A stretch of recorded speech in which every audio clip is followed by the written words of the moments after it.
Hello बच्चों, मैं Danish rice आज आपके सामने एक बड़ी प्यारी सी वीडियो बनाने आया हूं जो 10th क्लास के स्टूडेंट्स के लिए बहुत ही ज्यादा इंपॉर्टेंट है। जैसे कि मैंने अपनी पिछली वीडियो में आपको एक बात बताई थी कि हम सबसे पहला जो चैप्टर स्टार्ट करेंगे 10th क्लास की सोशल स्टडीज का, उस चैप्टर का नाम होगा rise in nationalism in Europe, यानी यूरोप में राष्ट्रवाद का उदय। इस चैप्टर के अंदर कुछ क्वेश्चंस बड़े ही ज्यादा इंपॉर्टेंट है, जिसमें से एक छोटा सा क्वेश्चन है बड़ा इंपॉर्टेंट है, जिसका नाम है यूनिफिकेशन ऑफ इटली, इटली का एकीकरण। अब इटली के एकीकरण की बात अगर हम करें तो मैं इटली के बारे में बता दूं, इटली यूरोप का एक बड़ा खूबसूरत सा बड़ा प्यारा सा देश है, डेवलप कंट्री है। लेकिन अगर बात करें 19th सेंचुरी की तो इटली के हालात कुछ ज्यादा अच्छे नहीं थे, ज्यादा अच्छे हालात नहीं थे। इटली छोटे छोटे टुकड़ों में बटा हुआ था, उसके पड़ोसी देशों ने उसके कुछ हिस्सों को अपने कब्जे में किया हुआ था। अब जरूरत थी इटली को एक करने की, इटली को यूनिफाइड करने की, इटली का एकीकरण करने की। और इटली के एकीकरण में कुछ लोगों का नाम बड़ा मुख्य रूप से लिया जाता है, जिसमें से एक है गैरिबाल्डी और दूसरे हैं मैजिनी, और इन सबसे भी ज्यादा मुख्य हैं कैवूर, काउंट कैवूर। आइए शुरुआत करते हैं कि ये इटली के एकीकरण में इनका क्या रोल रहा, इटली की यूनिफिकेशन में इन्होंने अपने क्या योगदान दिया। सबसे पहले बात करते हैं हम गैरिबाल्डी की। गैरिबाल्डी ने इटली को एक करने के लिए जो विद्रोह छेड़ा, जो लोगों को विद्रोह के लिए उकसाया, जो एक रेबेलियन बनाया, जो रेबेलियन के लिए लोगों को उकसाया, उसमें इन्होंने अपनी कोशिशों को 1835 से शुरू किया, 1835 से। लेकिन इनकी ये कोशिश है, इनका ये प्रयास काफी सफल नहीं हो पाया। और जहां तक बात करें हम मैजिनी की, मैजिनी ने भी अपनी कोशिशों को शुरू किया हुआ था, यह भी सफल नहीं हो पाए थे। इन दोनों ने मिलकर 1831 में एक मूवमेंट चलाया जिसका नाम था यंग इटली मूवमेंट। इस मूवमेंट के चलते इन्होंने बहुत सारे यंगस्टर्स को, बहुत सारे नव युवक युवतियों को अपने साथ जोड़ा, और जो पोप था जिसने रोम पर कब्जा किया हुआ था, इस पर हमला कर रोम को आजाद करा लिया। और ये काफी जश्न का मौका पूरे इटली को मिला। लेकिन कुछ ही समय के बाद नेपोलियन थर्ड, ओहो, नेपोलियन थर्ड की बात जब हम करते हैं, बड़ा ताकतवर तानाशाह था ये, बड़ा स्ट्रॉन्ग, बहुत ताकतवर। इसने दोबारा से गैरिबाल्डी और मैजिनी पे हमला किया और रोम को दोबारा अपने कब्जे में करके पोप को दोबारा सौंप दिया। इस तरह गैरिबाल्डी और मैजिनी की जो ये वाला प्रयास था यंग इटली मूवमेंट को चलाकर इटली को एक करने का जो शुरुआत थी, ये फेलियर हो गई, ये असफल हो गई। अब क्या था, इन्होंने देखा कि अब इटली को करना तो एक है, प्रयास तो करते रहो, क्योंकि बड़ी प्यारी सी मिसाल है हिंदी में, करद करद अभ्यास से जड़मती हो सुजान, रसवी आवत जातरे सिर पर परत निशान, ये कबीरदास जी का दुआ है। इसका मतलब यह है कि अगर आप किसी भी प्रयास को निरंतर करते चले जाओगे तो एक न एक दिन आपको सफलता जरूर मिलेगी। जिस तरह एक कुएं के ऊपर रस्सी जो होती है रेशम की, जो बार बार आती जाती रहती है, तो पत्थर को भी घिस देता है वो रेशम। इसी तरह जब पत्थर को रेशम घिस सकता है बार बार कोशिश करने के बाद, तो हम क्यों नहीं कर सकते। तो इसी बात के चलते गैरिबाल्डी और मैजिनी शांत नहीं बैठे। अब इन्होंने सोचा कि कुछ ऐसा काम किया जाए जिसकी वजह से इटली को दोबारा से एक किया जाए। तब इनके सामने एक बड़ा प्यारा सा ऑप्शन आया, कैवूर का। काउंट कैवूर इटली का एक बड़ा मजबूत, जिसे कहते हैं चीफ मिनिस्टर था सार्डिनिया का। सब कुछ तो इटली का लुट चुका था, बढ़ चुका था, इटली अलग अलग हिस्सों में बढ़ चुका था, लेकिन इटली का जो एक स्टेट था सार्डिनिया, वो अभी भी इटली के पास था और वो कब्जे में था। उस पर शासन कर रहा था काउंट कैवूर। विक्टर एमैनुअल उस टाइम के किंग थे और काउंट कैवूर उस वक्त के चीफ मिनिस्टर थे। इन्होंने कहा गैरिबाल्डी मैजिनी से, भाई तुम चाहते क्या हो, कि इटली को एक करना चाहते हैं, कि मेरी भी कोशिश यही है, चलिए हम इटली को एक करने की कोशिश करते हैं, लेकिन आप हमारे पीछे खड़े हो जाओ, जैसा हम कहेंगे वैसा करते चले जाना, सुनते रहे बात को ध्यान से। अब होता क्या है, धीरे धीरे वक्त गुजरता चला जाता है। अब एक युद्ध हो रहा था, क्रीमिया वॉर 1854 में, और ये युद्ध चला 1854 से 1856 तक। अब चलते चलते जब इन्होंने देखा कि यार ये युद्ध हो रहा है रशिया का युद्ध हो रहा है, और किसके साथ हो रहा है, ब्रिटेन और फ्रांस के साथ होता है। अब 1854 1856 में जो क्रीमिया वॉर हो रहा था रशिया और ब्रिटेन और फ्रांस के विरुद्ध, इसमें रशिया एक तरफ था, ब्रिटेन और फ्रांस एक तरफ था।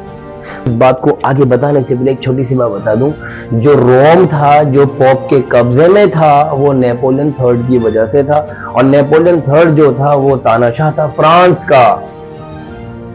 का शासक था नेपोलियन थर्ड। तो फ्रांस, याद रखना, फ्रांस इटाली का दुश्मन है फिलहाल, ध्यान रखना, फ्रांस इटली का दुश्मन है। लेकिन कैवूर, सार्डिनिया का जो चीफ मिनिस्टर था, उसने कहा फ्रांस से और ब्रिटेन से कि भाई मैं तुम्हारा इस युद्ध में साथ देने के लिए तैयार हूं, रशिया के विरुद्ध मैं तुम्हारा इस युद्ध में साथ देने के लिए तैयार हूं। तो कहीं ना कहीं फ्रांस के मन में यह सवाल आया होगा कि तुम रोम की डिमांड करोगे अपनी इस दोस्ती के बदले में, अगर आप हमारा इस क्रीमिया वॉर में हमारा साथ देना चाहते हो। इन वॉर्स के डेट्स के नाम याद रखना। पहला युद्ध क्रीमिया वॉर हो रहा था 1854 1856 में, जो कि रशिया यानी रूस और ब्रिटेन फ्रांस के विरुद्ध हो रहा था। यहां पर कैवूर ने यानी सार्डिनिया ने फ्रांस का और ब्रिटेन का साथ देने का ऑफर किया कि मैं तुम्हारा साथ दूंगा रशिया के खिलाफ। तो फ्रांस को कहीं ना कहीं यह लगा कि ये रोम की डिमांड करेगा।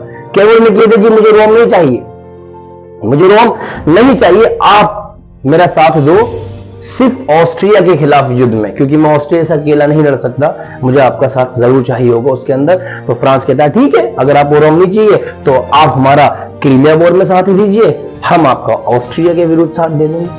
हुआ क्या, जब ब्रिटेन और फ्रांस के साथ कैवूर भी जुड़ गया और रशिया को करारी शिकस्त मिली। क्रीमिया वॉर के अंदर ब्रिटेन और फ्रांस की विजय हुई, जीत हुई। अब इस विजय के बाद 1856 में यह वाला युद्ध समाप्त होता है। 1857 1858 ये 2 साल थोड़े शांत रहते हैं, लेकिन फिर 1859 में 1859 में जो सार्डिनिया था, कैवूर था, वो ऑस्ट्रिया पर हमला करता है। और रशिया और ब्रिटेन, जैसे कि आपको पता है कि कैवूर ने रशिया और ब्रिटेन का साथ इस वचन की वजह से दिया था कि आप मुझे वचन दो कि ऑस्ट्रिया के खिलाफ तुम मेरा साथ दोगे। तो इसी वचन को पूरा करते हुए कैवूर का साथ दिया ब्रिटेन ने और फ्रांस ने, और ऑस्ट्रिया को हरा दिया और ऑस्ट्रिया से अपने जो स्टेट से लोम्बार्डी वापस ले लिया। और इसके फौरन बाद अपने आप ही कुछ स्टेट्स जैसे टस्कनी, मैडोना, पार्मा अपने आप ही सार्डिनिया से मिल गए। पता था भाई, जिनके पास ये स्टेट थे टस्कनी, मैडोना, पार्मा, उसे पता भी था भाई अब कैवूर मजबूत होता जा रहा है, ये हम पे हमला कर देगा, और ये हम पे हमला कर देगा तो हमें इनके राज्य उसके बाद देने पड़ेंगे। पहले इनके राज्यों को फ्री कर दिया और वो टस्कनी, मैडोना, पार्मा अपने आप ही सार्डिनिया से मिल गए।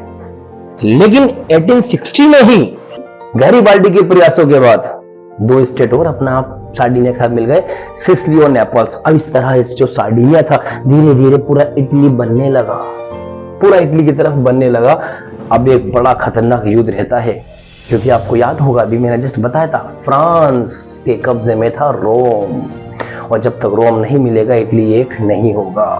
अब जो नेक्स्ट युद्ध हुआ वो 1866 में ऑस्ट्रो पर्शिया वॉर हुई, पर्शिया का और ऑस्ट्रिया का युद्ध हुआ। इसमें सार्डिनिया ने पर्शिया का साथ दिया और ऑस्ट्रिया को हरा दिया। इस तरह सार्डिनिया के पास एक स्टेट और आ गया जिसका नाम था वेनेशिया।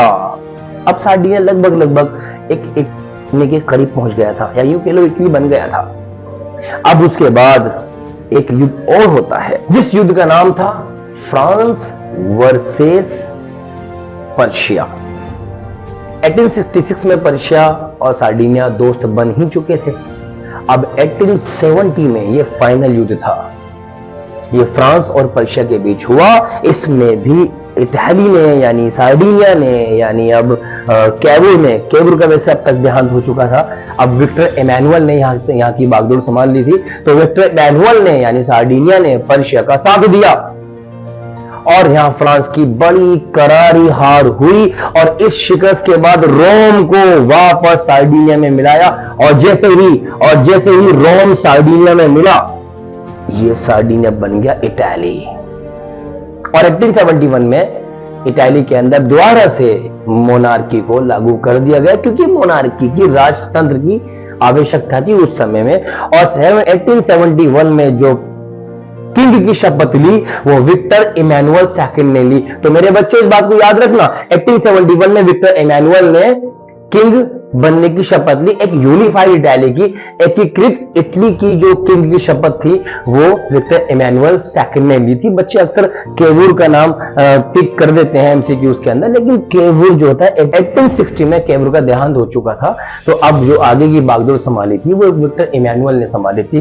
तो इस तरह इटली जो है पूरा एक राज्य, एक देश बन चुका था, और वहां पर 1871 में मोनार्की को लागू कर दिया गया था, राजतंत्र को लागू कर दिया गया था, जो कि उस वक्त की एक आवश्यकता थी। इसके अंदर कुछ लोगों के नाम बड़े मुख्य हैं, जैसे आपका नाम है गैरीबाल्डी। गैरीबाल्डी कोई प्रयत्नों की वजह से, गैरीबाल्डी की कोशिशों की वजह से गैरीबाल्डी को एक खिताब मिला, गैरीबाल्डी को एक लक़ब मिला, जिनको कहा जाता है स्वॉर्ड ऑफ इटली, यानी इटली का आत्मबल। वो इसलिए कहा जाता है कि अगर गैरीबाल्डी ना होते तो इटली में जो पावर आ गई थी वो पावर नहीं आ पाती, इसलिए गैरीबाल्डी को कहा जाता है स्वॉर्ड ऑफ इटली। एमसीक्यूज के अंदर अक्सर पूछे जाने वाले क्वेश्चन हैं ये, मैच द फॉलोइंग्स में भी आ जाते हैं कि Garibaldi who was known by sword of Italy, तो सीधा सा इसका आंसर है गैरीबाल्डी।